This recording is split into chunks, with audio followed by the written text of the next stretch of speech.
Okay, off we go. So real quick, one of the last, if not the last, you never know, reminder about the attendance quiz and this being the attendance code. Get that done in the next minute and a half because it's disappearing. Okay, all right. So let's see here. Okay, yeah. So we were talking previously about differentiability, and I showed you some weird stuff with a very strange function that has the property that the partial derivatives exist. All the directional derivatives exist. I haven't defined that term yet, but it means basically partial derivative in an arbitrary direction.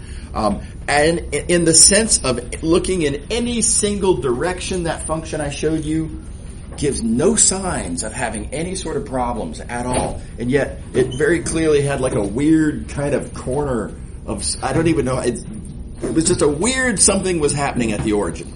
Right? There's clearly not going to be any tangent plane. That function, despite all of the partials being seemingly perfectly fine, that function was not differentiable. And so we have to define this thing called differentiable by looking at this expression and making sure that it approaches zero. And again, a bunch of formalities as to exactly what does that mean and exactly how do you work with this. And it's quite inconvenient. So, right. So why are we bothering with differentiability? Who cares? How about that? Who cares, right? This is bail on the whole thing. Seems like a reasonable thing to want to do, except there are various theorems that we're going to be writing down, allowing us to do important calculations that we will need. And the correct condition for many of those theorems is the functions have to be differentiable, right? So this is the right answer, whether we think it's ugly or not. Okay. So the way we deal with that in practice is we look at this related idea called continuous differentiability. It's not the same as differentiability. It's a stronger condition. And there's two wonderful things about it. One is it's really easy to define. Continuously differentiable just means that the partials exist and that they're continuous. Super easy to write down, super easy to check. All you got to do is take partial derivatives, the world's easiest derivatives, right? And then just check that they don't explode anywhere, right? Check that you're not dividing by zero or taking the log of a negative number or something like that. And then check that they're continuous. Now, how do we check continuity? Well, this is another thing I don't want to sort of get off into, but y'all will recall in single variable calculus, there's this enormous category of functions that are all continuous where they're defined. So let me talk through this category of functions. So polynomials, exponentials, logs, trig functions, sums, products, differences, quotients of all of these functions, compositions in any way are all continuous where they are defined. And that little asterisk at the end is very important. Tangent goes like this. Obviously not continuous at that point, right? It is also not defined at that point, right? So, checking that functions are continuous, I mean, again, if you're dealing with polynomials, logs, exponentials, trig, practically anything you know how to write down, the answer is it's continuous where it's defined. And that's going to be all we're going to need in this class. Okay, so that's the first cool thing. The definition is easy to work with. The second cool thing is that very easy to work with condition implies differentiability that we need. So in practice, day in and day out, this is how you're going to check that something's differentiable. Forget about all this nonsense. Way too hard to work with. Oh my gosh. In practice, in most cases, this is plenty good enough. Look at the partials, confirm they exist and are continuous, cite continuous differentiability, and therefore differentiable. And just to show you how easy this is to write down, here's an example of this in action. Let's look at this question right here. Is this function differentiable? Well, we take the partials, They're all polynomials. I don't even need to write them down. Obviously, they're all polynomials. And by the way, I know that all polynomials are continuous. The partials all being continuous is the definition of continuous differentiability. And our theorem that we just cited above means that it's differentiable as desired. Everybody see how that works? Pretty easy to do. Way easier than dealing with this monstrosity here. Okay. All right. Now there's another cool fact and an example here. This is let's not spend a bunch of time on something that's not really that big of a deal. It is true that everything that's differentiable is also continuous. You may remember a similar theorem from single variable calculus. If you write down the contrapositive of that statement, not continuous implies not differentiable. So that makes this a differentiability test. There is something that you can look at that will immediately give you resolution, in some cases, about the question of differentiability, particularly if it's not differentiable, right? And so, again, pretty easy to look. If you've got a discontinuity, like let's look at this function down here. This function is defined to be 1 at, sort of over the axes, and then it's defined to be 0 sort of everywhere else, et cetera, et cetera. There's an obvious discontinuity here, right? Look at sort of what happens around the origin. I mean, the values are 0 right up until you get close to the origin, and then the value is 1. There's a clear discontinuity. Not continuous. I immediately know this function's not differentiable. All right. Okay. All right, moving along. So I'm going to define something called the derivative now. You'll notice, not defined anything called the derivative so far. We've talked about kinds of derivatives. We've talked about partial derivatives. I've argued that you can kind of view the gradient as being a sort of a derivative in a way. We've talked about how this thing called df maybe could be thought of as a derivative, but in kind of a... it's playing a role that seemed familiar, kind of seemed like it's the role that a derivative should play. Here's how we're going to make that much more persuasive. Linear approximations we wrote down a while ago. Part of the point of which is that the function and the approximation agree at the point where you're doing the work, right, at A. And then this you can subtract over to the other side, like so. Now what did I just do there? Practically nothing. Right? I've done practically nothing there. But now check it out. What I have is a pretty useful statement about what df does. df, I'm going to go ahead and highlight it in both places.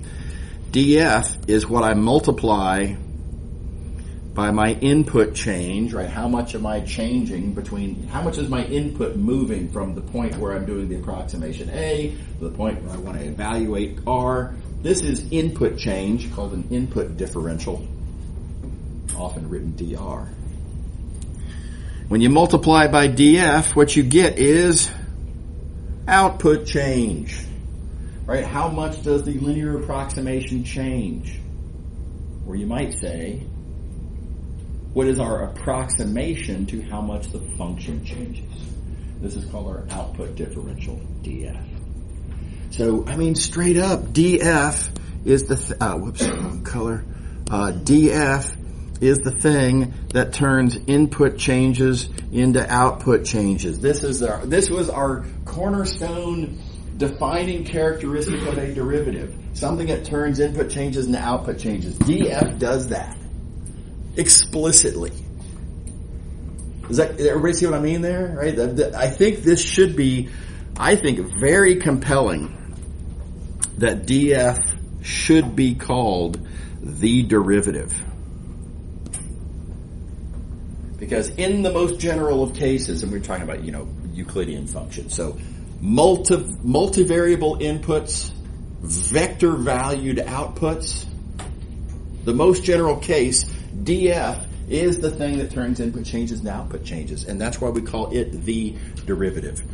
Sometimes called the derivative matrix or the derivative transformation because it's a linear transformation. I suppose fine. Okay, cool. But no need to clarify really. It's the derivative. How about just that? It's the derivative. Everybody see the idea there? Now, I am going to address a discomfort associated with this. In Calc 1 classes, well, really Calc 1 and Calc 2, you get really comfortable with the idea of thinking about derivatives in ways that require them to be scalars. Right? The classic example is slope. Right? All through single variable calculus, you think of derivative as being a slope of a tangent line.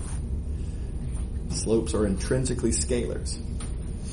You get real accustomed to the idea that a derivative should be a scalar, and that's not true.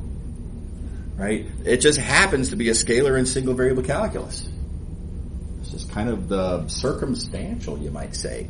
In general, what a derivative is, forget about scalars. A derivative is anything that does what we've been talking about here. And since the input differentials and output differentials are vectors, hopefully no surprise that the derivative ends up being a matrix. It kind of should be a matrix. So you got to kind of let go of this idea that derivatives are scalars. Does everybody see my point there? I hope that makes sense. Okay. All right. And then I suppose I should mention, sometimes it's written with a J. It is sometimes called the Jacobian matrix. It's kind of a historical thing based on the name Jacobi. So be aware, you might see JF at some point. If you ever see JF, it just means DF. It's just a different notation. Okay, so let me draw a picture of this. And here's my picture. I'm going to notice that we have a domain, and we have a target, and we have a function taking stuff out of the left and into the right. So this is our literal picture, right? This is not a graph. It's not a level set. This is just that weird literal picture, but it's the perfect picture to describe what we just talked about. So in particular, if you have a point A whose image is a point f of A, so the function f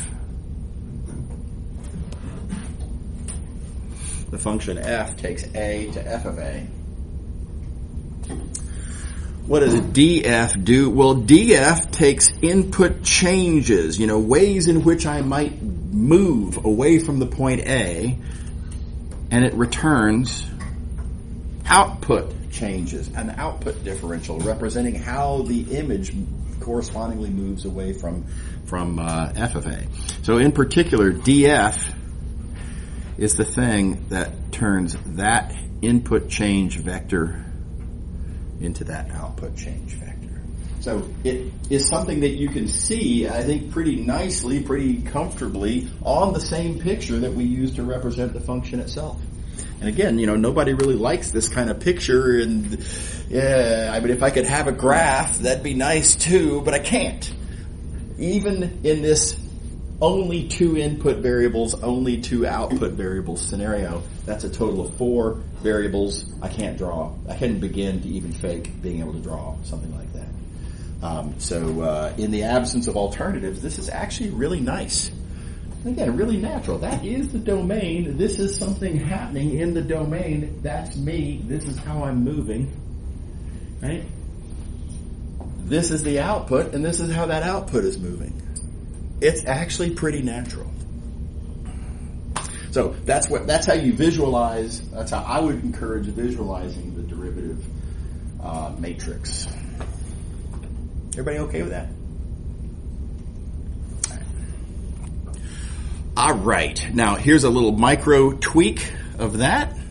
All we're going to do is take the equation on the previous page. This is it. Nothing happened. That's literally a copy from the previous page. Let's divide both sides by dt. All right, and now let's look at this equation down here. What can I say about this equation? How would I make sense out of this thing, dr dt? Okay, well, let's see. R is position over there in the domain. Dr dt, maybe that represents the velocity of that input point. Seems like a reasonable take. By the way, we're going to make more sense out of that in a few minutes. Half an hour or so, something like that. So, so this is the velocity now with which I might be moving in the domain. And then likewise, over here, what sense would I make out of this thing? Well, the derivative of the location of the output, well, derivative of location, output or otherwise, is output velocity. And so again, what does df do? Df, again, turns input changes into output changes. The big difference being that now these are instantaneous rates of change. They're velocities, right? Instead of discrete, jump type changes. Everybody buy it? Again, notice all I had to do to make this happen is just divide by dt, and boom, there you go. Which, by the way, I mean, there's formalities I'm sweeping under the rug. We don't need to worry about the formalities. Okay, nice point of view. For whatever it's worth, I actually prefer this point of view, and I would encourage you to try to maybe, center your intuition around this point of view. The nice thing about velocities compared to, displacements is that there's no approximation involved, right? When I say that df, let me come back up here. When I say that this df represents an output differential, well, that means it's a linear estimate of how much the function changes. This is not actually how much the function has actually changed between A and R. It's just an estimate. And so having to put that asterisk on there, this point of view, this is, the actual value of the function is probably over here just a little bit. It's not quite, what f plus df would suggest. So, there's a little asterisk and a little bit of an annoyance. This is not. This is exact. Instantaneous rates of change. This is not an approximation at all. df turns the input velocity into the exact output velocity. That makes it simpler. Okay, all right. Moving along. So this is kind of the same thing over again. Again, you can kind of take your linear approximation formula and move things around. And for real valued functions, remember we can, instead of writing df, we can write dot product with the gradient. Not really all that different of a thing. It's all the same partial derivatives. Again, for real valued function, it's all the same partial derivatives, just kind of assembled as a vertical vector instead of as a horizontal matrix. All the same stuff. So, having done that, I'm just going to point out, this gives us a point of view on what dot product with the gradient does. Dot product with the gradient is a process by which I can take input changes and turn them into output changes. So this is what dot product with the gradient does, right? Dot product with the gradient turns input changes into output changes. And again, be they displacements or velocities, take your pick. Same basic thing. Is that cool? Yes. I just didn't quite understand the difference between when to use the derivative matrix and the gradient. In which cases they're going to be different exercises. Yeah, short answer, the derivative matrix always works. Every time, no exceptions, no asterisk. this business about using the gradient requires that we have a real valued function. It only works if the function has exactly one single output coordinate. Right? Now, why would I ever be interested in something that only works sometimes when we have something that works always? The answer is that, well, it's going to turn out that the gradient is interesting in different ways, and being able to connect one interesting thing to other interesting things has its uses. So think of this as a special, this is a non-essential, optional, special case that makes sense sometimes. Specifically in the cases where the function is real valued. But what always works is the derivative matrix. Is that cool? What does it mean to be real valued? So real valued means that the outputs have a single coordinate. So what comes out of the function is not like a vector with coordinates f1, f2, f3. What comes out is just a single value. It's just one coordinate out. Does that make sense? No, really. Okay, so we talked about, let's see here. Let's see, where do I have an example? In fact, here you go. This is a real valued function because this output is a single number. Okay. Right, so these are pluses and minuses, they're not commas. Right? So there is a single number that comes out even though there were three separate numbers that went in. So this has three ins and one out. So this is what we call a real valued function. And of course, sometimes you have a function where the outputs are actually vectors. Is that satisfying? Yeah. Oh. Okay. Okay, let's see here. Yeah, so we're going to move along now to section 2.4. There's a lot of stuff in 2.4. It's a pretty straight read. There's some things in 2.4 that I thought you'd want to see some stuff written down about. I think this is mostly an easy read, but I am going to say a few words about some little bits of this here and there that I think are worthy of discussion.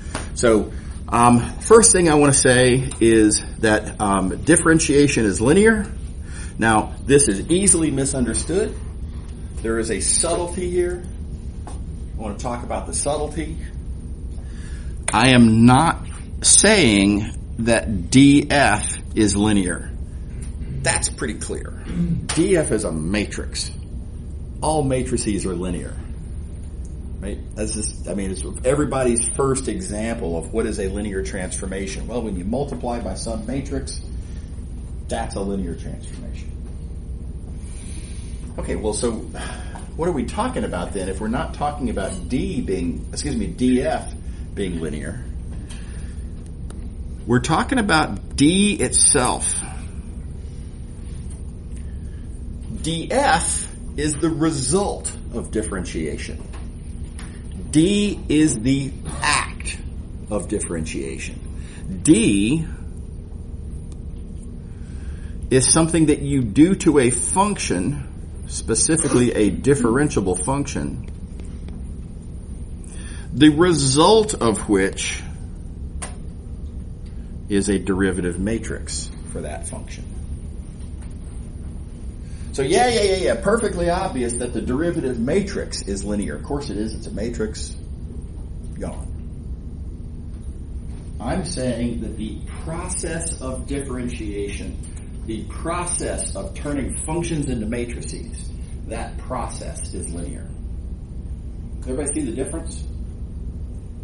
It's a subtle distinction, but they're big distinction. So when I say D is linear, what do I mean by D is linear? The definition of linear is that when you put a linear combination in, you get linear combination out. And keep in mind the kind of critters that go into this function, this thing called D, the objects that go into it are functions, differentiable functions. So a linear combination of functions going in gives you the same linear combination of the corresponding derivative matrices out. That's what we mean by saying D is linear. So, subtle. Now I have an example here, and I think this reads pretty straight. I'm going to ask you all to read this for yourselves, but notice what I've given you here. is I've given you two functions. All right? And then I talk about, okay, well, what happens if I take the linear combination of the functions themselves, and then I compare with what happens if you take the same linear combination of the individual derivative matrices, and then compare and contrast, and sure enough, you get the same thing whether you take a combination and then differentiate, or whether you differentiate individually and then take the combination. You get the same thing either way. So read through those details, absorb. This is just an explicit manifestation of the claim of linearity that we're making up here. All right, real quick reference. There's a bunch of formulas in the book that y'all can totally read, and it's just formulas. All of them can be proved by just kind of multiplying out by coordinates. Nothing particularly interesting, but it does give some nice results. So there is a sort of a product rule and a sort of a quotient rule that apply in appropriate circumstances. So make sure to take a look at those. They can be useful. Make sure to check that out. Okay. So, the next thing that I'm going to mostly let y'all read is higher order partials. So, like, for example, a second order partial. What is a second order partial? And I hope y'all remember, I'm sure you do, in a Calc 1 class, they talk about second derivatives. That's a higher order derivative. So let's just leave it to second derivatives. How do you take a second derivative? Well, you start with some function, you take a derivative of it, that gives you another function, which you can then take the derivative of that. Right? That's all it is. No big deal. Is you take a derivative of a derivative, that's a second derivative. So likewise, a partial of a partial, it's the same story. If you have a function, you can take a partial of it, and what that gives you is another function. And you can talk about taking the partial of that. Is that cool? So no big deal. I do need to talk about notation a little bit, and this is annoying and tedious and intuitive and disappointing, and it's not my fault. I didn't do it. But it's something you got to be aware of. Notice if you have a function f, all right, if I take the x partial of it, and then if I take the y partial of that result, notice the y partial is on the left, the x partial is on the right, and so when you sort of combine this into a single notation for f, wouldn't it make sense to put the y on the left and the x on the right? It seems like that's just kind of what you have to do. Okay. All right, but now let me do the same exact thing. Same function. I'm going to do, again, the x partial first, the y partial second, but using this subscript notation. X partial first, y partial second, and oh my gosh, check it out now. The x is on the left and the y is on the right. Right? It's just kind of irritating. I mean, it's the one that acts first is on the right in this notation. It's on the left in this notation. Everybody see how that's annoying? All right, so why, right? Who's to blame, right? Who should we be mad at for creating this circumstance where there's a seeming inconsistency in the notations?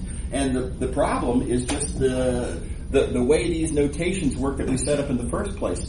The Leibniz-like notations here are on the left of the function. That's just how we write it. Maybe we shouldn't, but that's how we write it. On the left, the subscripts are on the right. That's what's to blame, is that one of these notations is on the left, one of these notations is on the right. And so this is sort of an unavoidable consequence of that. So, I mean, look, all I'm saying is heads up. I don't have a strong position as to which one is better or worse. They just both are. And just be aware of how to interpret what you see. You cannot assume that, whichever one's on the left acted first. Because over here it isn't. And, likewise, the other way. Okay. All right. So, another cool fact, you'll notice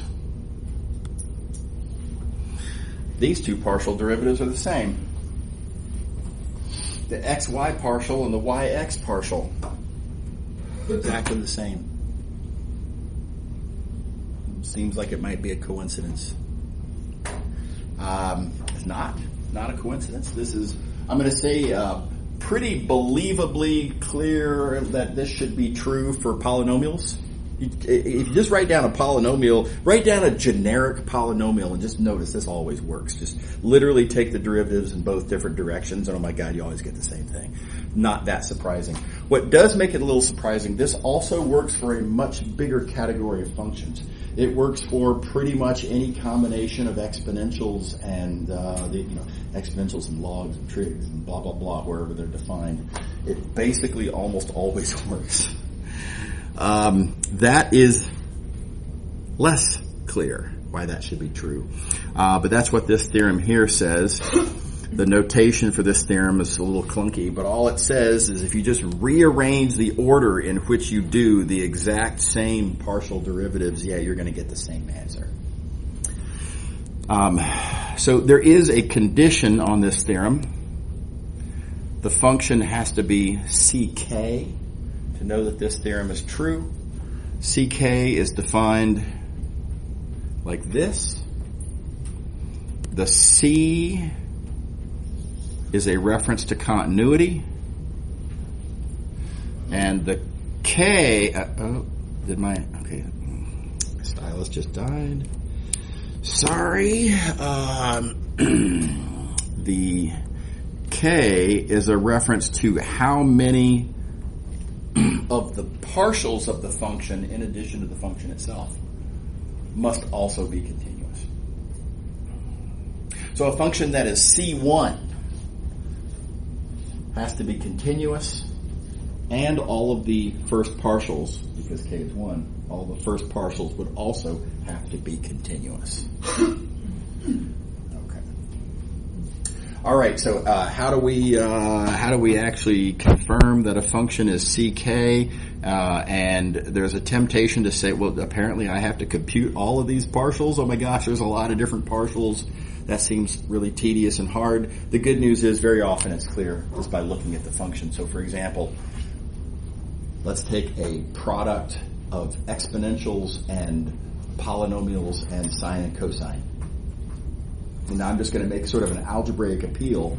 If I multiply exponential times polynomial times sines and cosines, all the derivatives are also going to be these same kind of combinations of exponentials and polynomials and sines and cosines, all of which are continuous.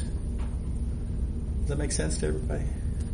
So the good news is very often by casual inspection, it's clearly CK. Okay, all right. Okay.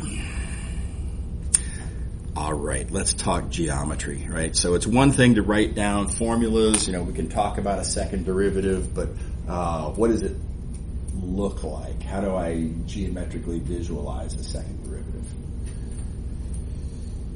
And y'all know how to do this for single variable functions. It's concavity. Pretty simple story, right? Does everybody remember the second derivative tells concavity? Flashbacks to Calc 1, right? Okay. Good news, it's kind of the same for fxx and fyy. It's a pretty straightforward observation, in fact. Let's think about fxx. fxx treats y as a constant,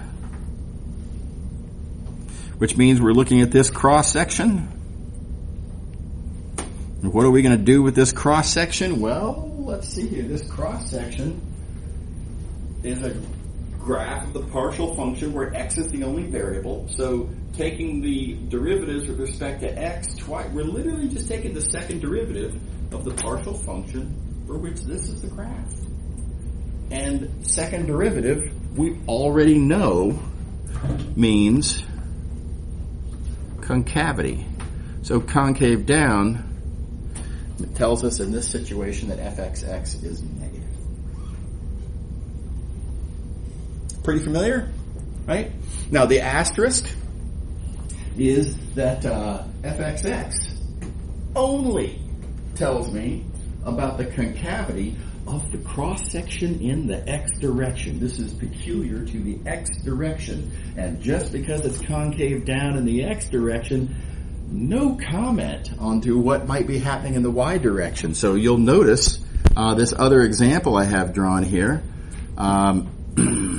FYY, how would I make sense out of FYY? Well, I'd be looking at a cross-section in the y direction. This is what that cross-section looks like for this particular graph I happen to have drawn. Well, that's concave up. The fact that that is concave up corresponds to FYY being positive. So this is a weird thing. There is no single variable analog of this. We've got a graph here that's concave up at same point, concave up and concave down kind of at the same time. Does that make sense to everybody? Brand new concept. Doesn't exist in single variable because in single variable there aren't two different directions in the domain to be able to talk about. So something like this couldn't possibly exist. Okay. All right. By the way, to be clear, this is on a graph.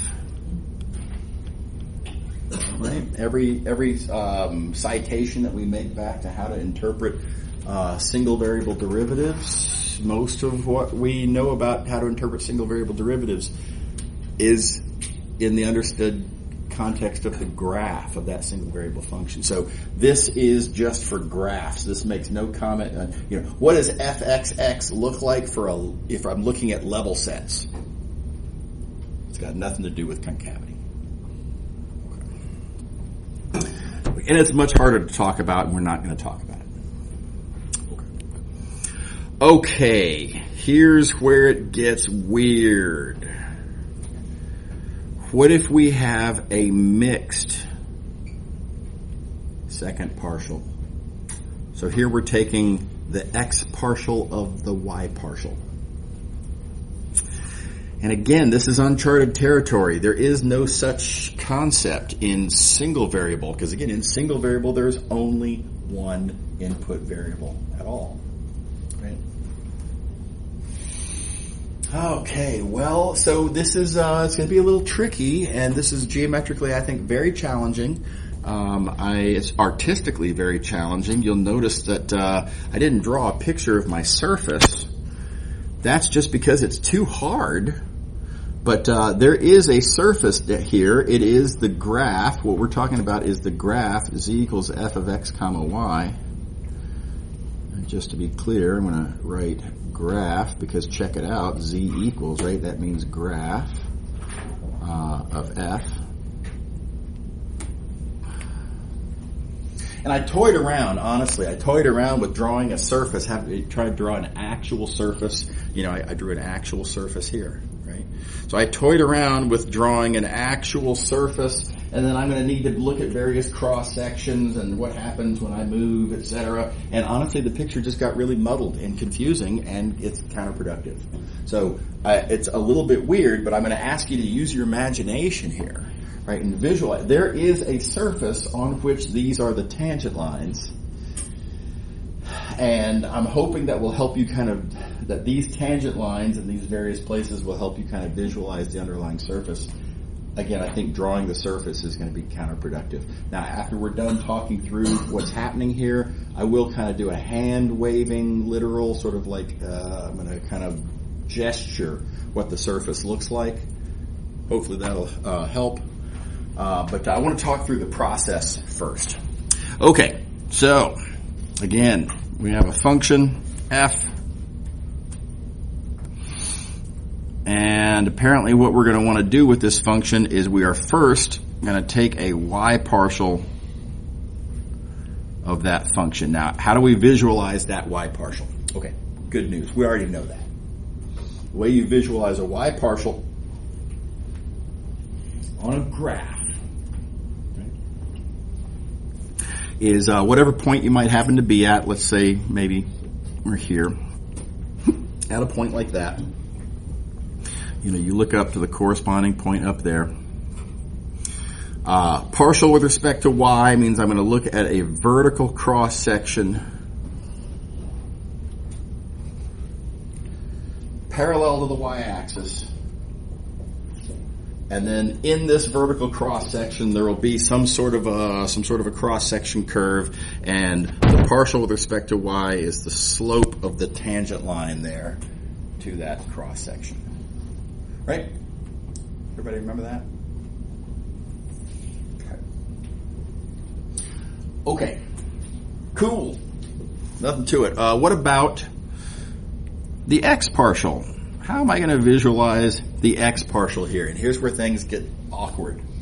Very tempting to say, okay, well, I feel like wouldn't the x partial be like the slope of the tangent line in the x direction? And it's not. It's not. Very importantly, it's not. And here's why. And this is the subtlety that a lot of students mess up. There's just a little bit of carelessness. Interpreting a partial derivative as giving you slopes only works if you're looking at the graph, and I'm taking the x partial of something that is not f. Right? My picture is of the graph of f. Whatever surface this is that we're using our imaginations to visualize, it's the graph of f. I am not looking at a graph of the partial of f with respect to y. I don't have a graph of the partial of f with respect to y. So I can't interpret the x partial here in terms of slopes because I'm not looking at a graph. Everybody see that? It's awkward. A little subtlety there. Okay, so good news. There is a different way to interpret partial derivatives, and we talked about this ways back.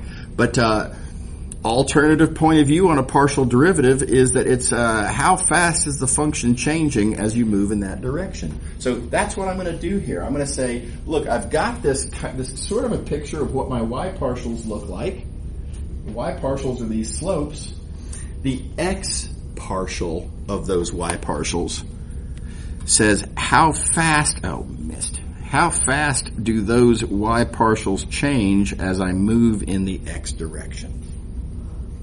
All right, so this we've got a geometric challenge before us.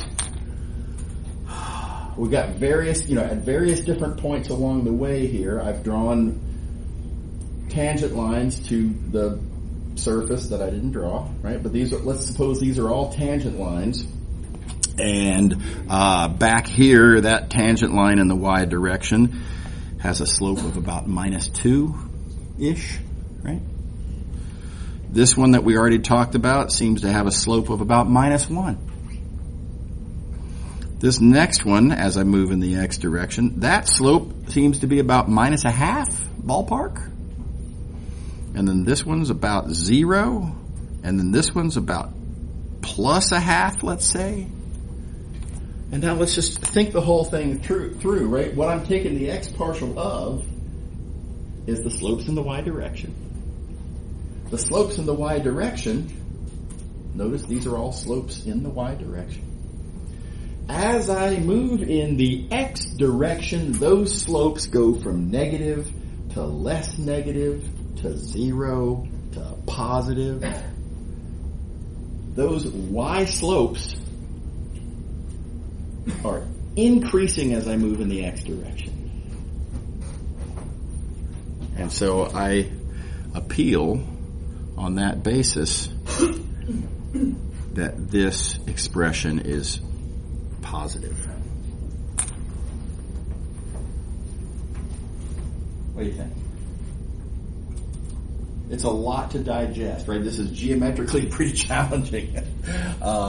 But as I have it drawn, again, I have some slopes. All these blue lines are tangent lines. They're just they're tangent lines in the y direction, but all vertical, all tangent lines to the graph, all in the y direction. And I'm asking, how do they change as I move in the x direction? So with this drawn, let's ask, what does this positive mixed second partial, what does that tell me about the underlying surface? Well, again, these are all tangent lines. Now here's my hand gesture or arm gesture. Back where the x is low, my slopes are like this. And now as I go this way, I'm going to start moving that way. These y slopes, all parallel to the y-axis, right? All these y slopes, as I go this way, are going to start increasing. From negative back here to positive up here. Right? So negative over here, positive over here. So look at what my arm is doing, right? And what's the shape that my arm is kind of tracing out here, right? And it's very hard to describe, but the way I like to think about it is it's like imagine I had a sheet of rubber, just a flat sheet of rubber, and imagine I grab it by the four corners, and it's like I'm twisting that sheet of rubber. I don't know where to get I would love to get a sheet of rubber and then literally show twisting it. I just don't know where to find such a thing.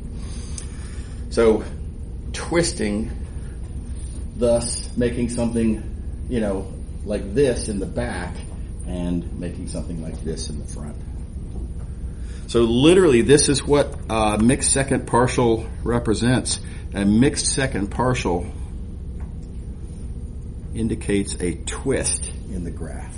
It's very weird, but that's the take. It's not concavity, right? It's just different geometric interpretation. Everybody happy? As happy you can be as after 4 on a hump day afternoon in a math class, right? Okay. Real quick. Oh gosh, do we have?